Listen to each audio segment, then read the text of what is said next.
En sport, rebelote pour l'UEFA. Après un premier tirage erroné, elle a effectué un deuxième tirage en vue des huitièmes de finale de la Ligue des Champions. Et on en parle avec vous, Florent Renaud, bonjour. Bonjour Julien. Il va y avoir du sport, notamment pour le PSG. Oui, c'est une affiche que vous allez suivre sans doute avec grand intérêt. Excite Manchester United, un adversaire du PSG lors de ce premier tirage. Cette fois-ci, c'est du lourd, du très très lourd, Julien. Le Real Madrid qui fait tout simplement partie avec le Bayern, Manchester City ou encore Chelsea, des favoris de cette Ligue des Champions. Un Real qui est premier de Liga avec 8 points d'avance et qui a encore dominé hier largement de l'Atlético de Madrid 2-0. Avant de poursuivre, Julien, un petit mot donc sur cette erreur, sur cet imbroglio qui a eu lieu ce midi. C'est un problème en fait de logiciel qui a exclu Manchester United des adversaires potentiels de l'Atlético Madrid.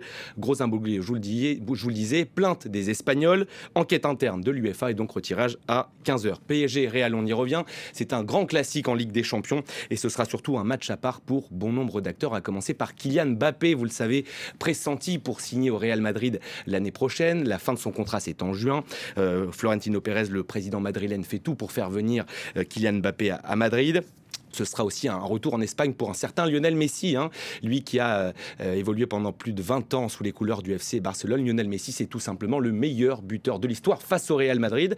C'est donc un avantage pour les Parisiens. Le gardien, Keylor Navas, le gardien parisien, et Sergio Ramos, qui est arrivé en trombe cette année à Paris, vont retrouver également Bernabéu. Côté madrilène, c'est Carlo Ancelotti, l'ancien entraîneur, qui fera son retour au Parc des Princes. Même si le club espagnol, on disait par favori, ce sera un match très indécis. On peut compter notamment sur l'expérience des Madrilènes pour s'en sortir. On rappelle que les Madrilènes ont remporté 13 fois la Ligue des Champions. Paris, jamais.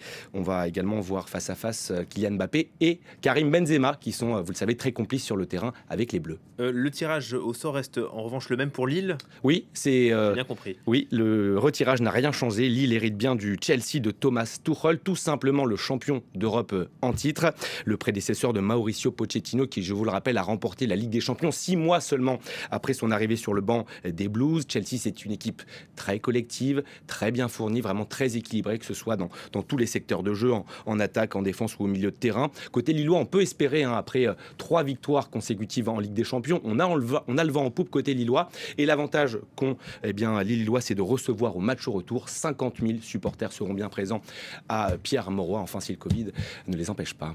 On jette un œil rapide aux autres chocs, les autres rencontres donc à venir. Oui, vous allez les découvrir à l'antenne, les autres rencontres. Atlético Madrid, Manchester United. Voilà la principale affiche de clubs qui peuvent s'estimer heureux. Donc, après ce retirage, car ils avaient hérité du Bayern et du PSG. On suivra aussi de près un Inter Milan, Liverpool. Je vous donne rapidement les autres affiches. Salzbourg, Bayern Munich, Sporting Portugal, Manchester City, Villarreal, Juventus ou encore Benfica, Lisbonne, Ajax. C'est l'affiche définitive, pas d'autre tirage au sort. A priori, il y en a. Merci beaucoup, Florent.